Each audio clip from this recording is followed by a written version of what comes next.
Jeremiah chapter 16 verse 19. O Yahuwah, my strength and my fortress and my refuge in the day of affliction. The Gentiles shall come unto thee from the ends of the earth, and shall say, Surely our fathers have inherited lies, vanity, and things wherein there is no profit. So the Gentiles are going to realize that lies were passed down unto them, that their fathers told them lies and they believed it.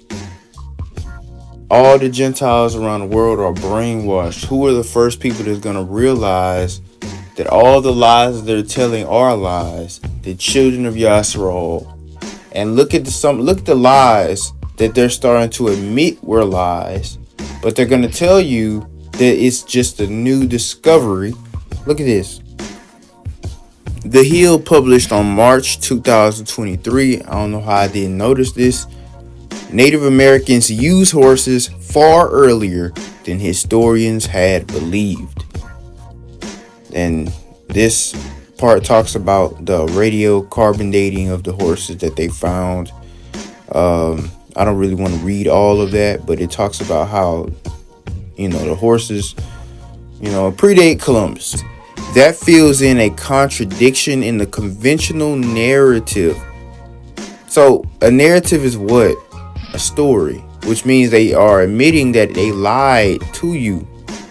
Taylor said the indigenous horse culture is internationally recognized symbol of the American West, but conventional academic histories of that culture's nature and origins overwhelmingly rely on the accounts by Europeans, and largely those written long after those cultures had been colonized. That narrative has long ignored claims by Plains people that the Native American relationship with the horse goes back long before Europeans. So what do we see?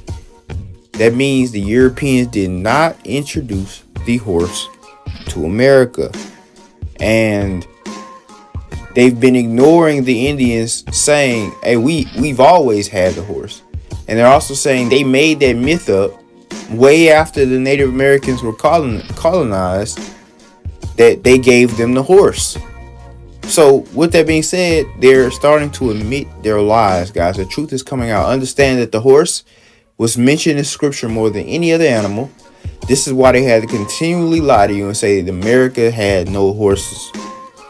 Hey, that wasn't even the only article. Another article. Horses have been a part of indigenous cultures longer than Western histories thought. Okay. Another article. Native Americans corralled Spanish horses decades before Europeans arrived. DNA and skeletal clues rewrite the tale of how horses came to the Great Plains by the 1600s. They say decades, but guess what? It's really thousands of years. Let's get real.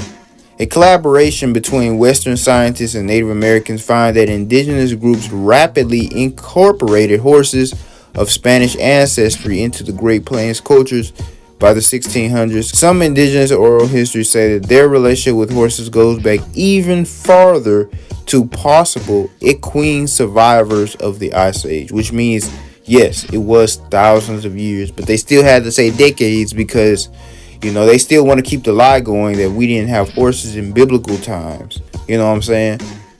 But they literally just admitted at the bottom, since the Ice Age, which means thousands of years. Right? But again, they're going to say decades in the title because they don't want you to know that we've always had horses.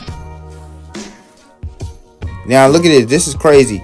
Even the Smithsonian, this is April 3rd, on my birthday of last year.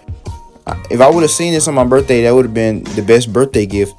The Smithsonian even admits that new research rewrites the history of American horses. Native Americans spread the animals across the West before Europeans arrived in the region. Archaeological evidence and indigenous knowledge show The Smithsonian said this, so that's official. That's official. Okay, so it's an official fact now that the indigenous people had horses. There is no arguing, so nobody can sit up here and argue with me anymore